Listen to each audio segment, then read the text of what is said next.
let's go on to the next set of monkeys. Well, I But also have one little tidbit to point about Diddy Kong. Despite some of his flaws and positives and such, he actually has quite a lot of positive reception by the fandom. yeah, Diddy's actually most. If you put the show aside and remember Diddy for what he is and the other stuff, like a lot of the games and things, he's a well notable character. Oh, he's even a kind of a trademark character because of his traditional Nintendo hat he normally wears. Pretty much. By the way, this episode is not sponsored by Nintendo, but hey, Nintendo, if you're watching, if you want to sponsor us, give us a call. We wouldn't say no. We're willing to do this. Just give us a call. Just give us a call. I mean, we will review your games. We'll be like the angry video gamers. Moving on. Go on to Funky. Go on to Funky. Okay, he's basically the local vehicle merchant / airplane pilot. He often talks about karma. He's lazy as hell, doesn't like adventure, and definitely doesn't like fighting the Kremlings. And you know what's usually funny? He usually leaves everything to Diddy and Donkey Kong, pretty much. Oh, and in the games, he was an arms dealer. Yes, he was actually. In the Donkey Kong 64, he was actually a guy who would sell Donkey Kong and his rest of his crew some weapons to fight the Kremlins and King Koopa. Not King Koopa. King K. Rool and his army. My bad. I almost called him. But we'll worry about who that guy is later. But yeah, we jumped. Shut up. Shut up before I excavate you out of here. Anyway.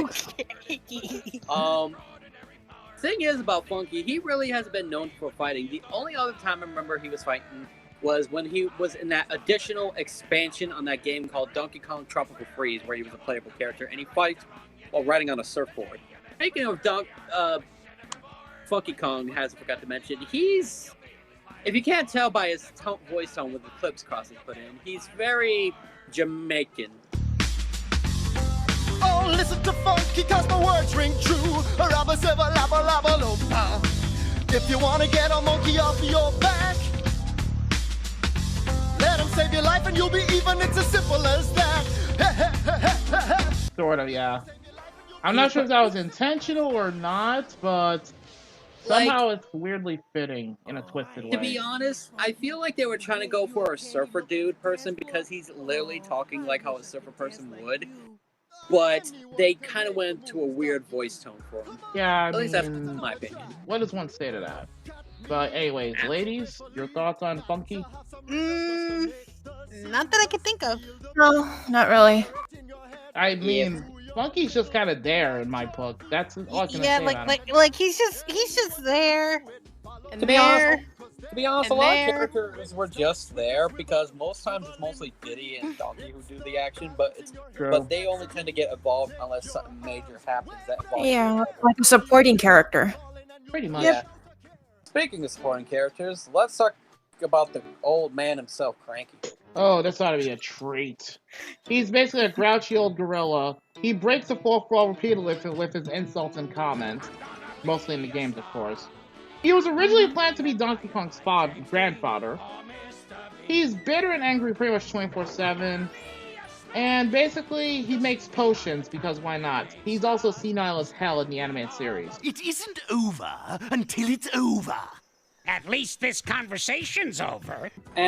And also, he's also been known for doing a lot of stuff back in his time, especially when he was, this is a little spoiler already, but not too much, but he was one time friends with King K. Rool, and apparently they both did some intense extreme sports together.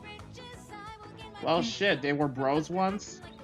Yes, there was an actual episode that you probably don't remember it much since it's been a while, but yeah.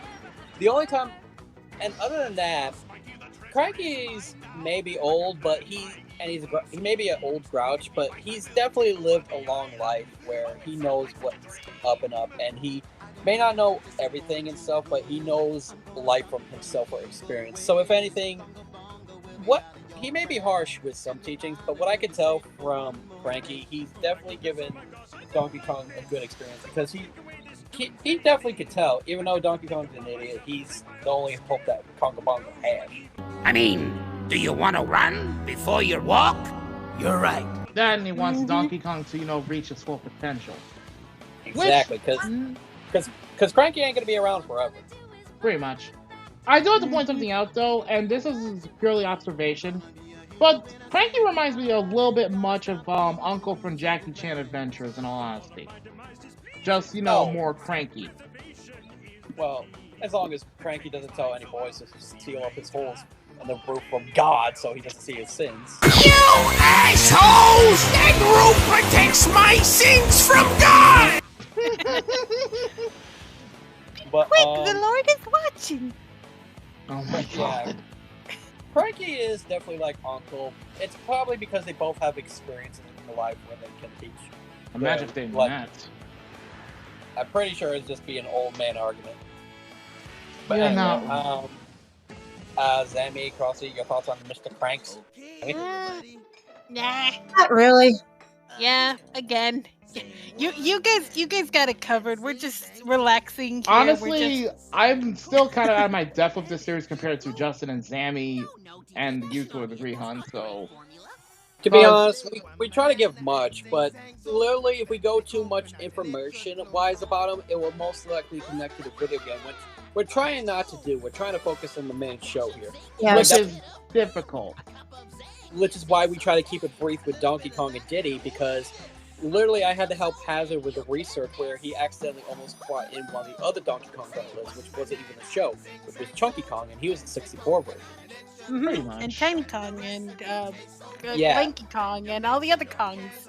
Exactly. So Probably don't I know really, in the plot. so we really had to try to keep. So while we had to do the research, it wasn't I'm not saying it wasn't an easy one. It was a tad difficult because most of the Donkey Kong, most of the characters just relate to the game series itself more than the show because they're more characters. So if these informations about characters seem brief, it's mostly like we said, we're most likely trying to go from the show itself, not the games. Because if we were gonna go by the games, then maybe. But given how we're working on the show, we're just keeping it chill a bit. Speaking of chill, there's only a few characters left, and I'm worried about one of them. So let's go into the positive one. Candy Kong. Candy. Oh boy. Donkey Kong's girlfriend, basically.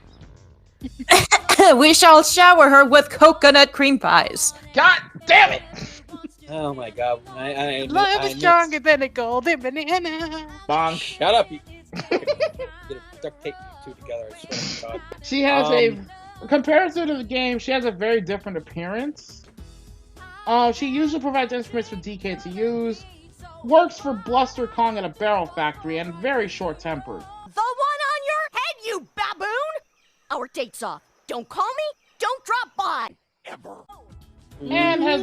And this is shown when she basically has blown up at Donkey Kong for one reason or another throughout their relationship. Yeah. Basically, like, they have their moments together and stuff, but, Candy's not that much noticeable. Like, she's got a lot of appearances and stuff, and there are times where she's made her appearance in the episodes, but most times it's either just to be on a date with DK or she just gets involved in a certain situation. For example, that one episode where Bluster tries to make a move on her and stuff about marriage, and she literally popped the question to DK and shit, and that went awry. Oh, God. Yeah, because it went in awkward conversation because she was almost. It's not that she didn't love him; she was just mostly trying to get away from Bluster. Remember, kids, no means yes and yes means no. No, In what opposite universe?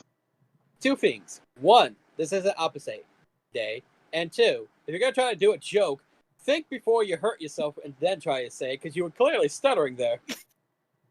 Yes means no and no means yes. When she says yes, yes, yes, It means no, no, no. Right, moving on. And no, I do not condone that joke. Ladies, your thoughts on Candy Kong? Big titted Sasquatch, look at that. Oh my god! Oh my god! I knew you'd make that reference. I knew you'd make that reference. I knew it. Anyway, shut up for a second. Sammy, but all in all, she's not that bad of a character. She has her moments. if it involves giving Donkey Kong any type of information or a helping hand or that random proposal episode. In other words, she's DK's ride or die. Yeah, she loves him to fight all his faults, but I feel like the biggest fault that Donkey Kong's ever had was when King K.